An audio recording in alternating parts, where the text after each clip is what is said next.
Hello kids, welcome to my video.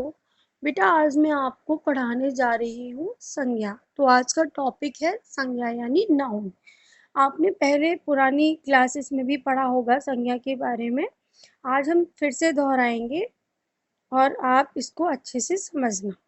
देखिए बच्चों, प्रत्येक वस्तु, व्यक्ति या प्राणी आदि का नाम अवश्य होता है।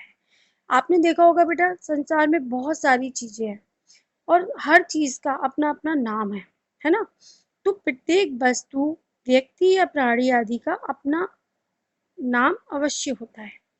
हम जब भी किसी व्यक्ति, वस्तु, प्राणी या स्थान को पुकारते हैं तो उसे किसी न किसी नाम से ही पुकारते हैं। उदाहरण के लिए आप समझ सकते हैं, जैसे कुतुब मीनार, सुभाष चंद्र बोस, हिमालय, फूल, शेर, किताब। ये सारी चीजें किसी ना किसी का नाम ही व्यक्त कर रही हैं। तो आज हम पढ़ेंगे संज्ञा की परिभाषा।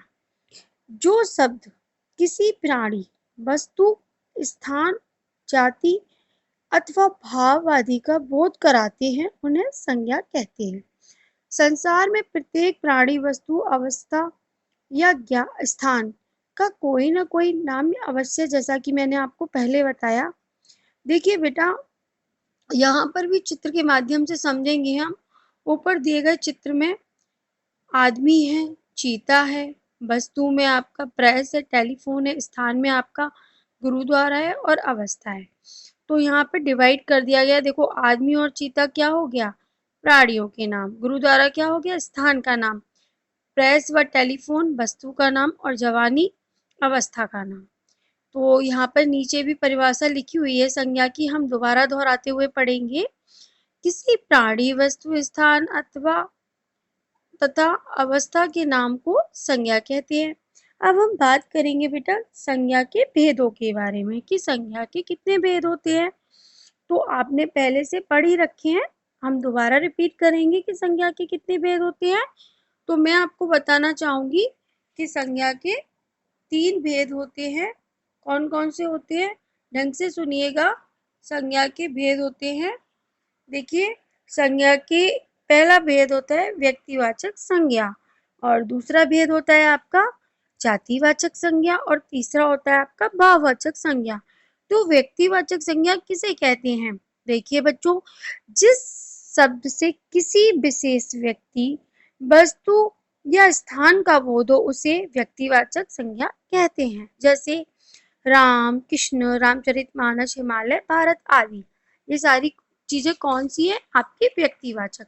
अब हम बात करेंगे, थोड़ा सा कुछ एग्जाम्पल्स को समझाते हुए मैं बात करूंगी आपसे। महर्षि वाल्मीकि जी ने रामायण की रचना की थी। तो बेटा, महर्षि वाल्मीकि यहाँ पर कौन है? विशेष व्यक्ति हैं, है ना। तो विशेष व्यक्ति के लिए हमने क्या किया? व्यक्तिवाचक संज्ञा का प्रयोग कर दिया, है ना।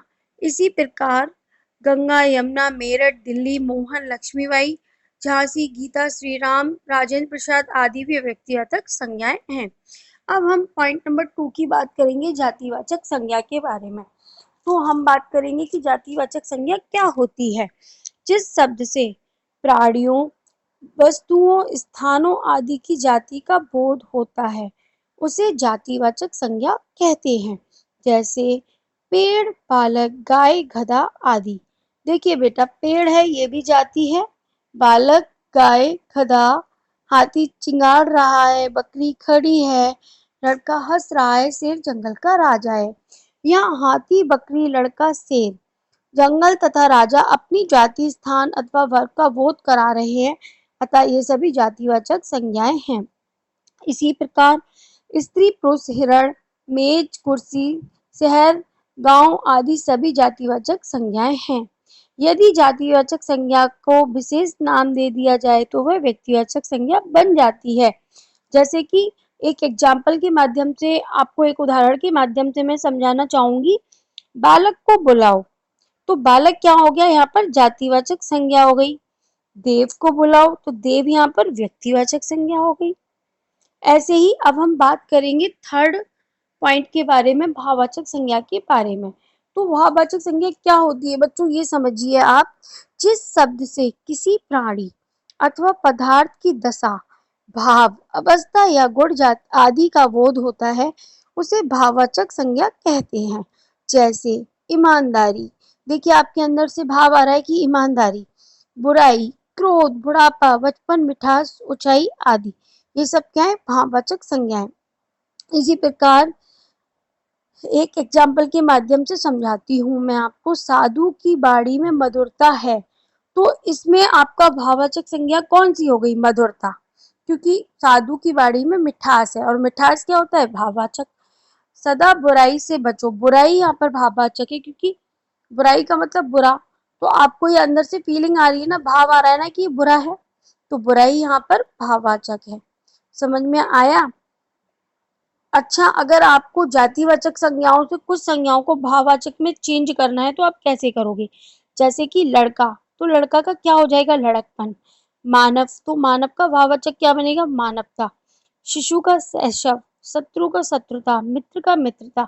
इस तरह से आप जातिवाचक संज्ञा को भाववाचक संज्ञा में बदल सकते हैं, चेंज कर सकते हैं। आगे आपको देखिए मैं बताऊं और भी चीजें, जैसे मान लीजिए जातिवाचक संज्ञा को भाववाचक में चेंज करने के लिए और क्या क्या एग्जाम्पल है वो देखिए। नौकर का हो जाएगा नौकरी, पशु का हो जाएगा पशुता, युवक का हो जाएगा यौवन, सेवक का हो जाएगा सेवा, और चोर का हो जाएगा चोरी। इस तरह से आप भाव जातिवाचक संज्ञा को भाववाचक संज्ञा में बदल सकते हैं।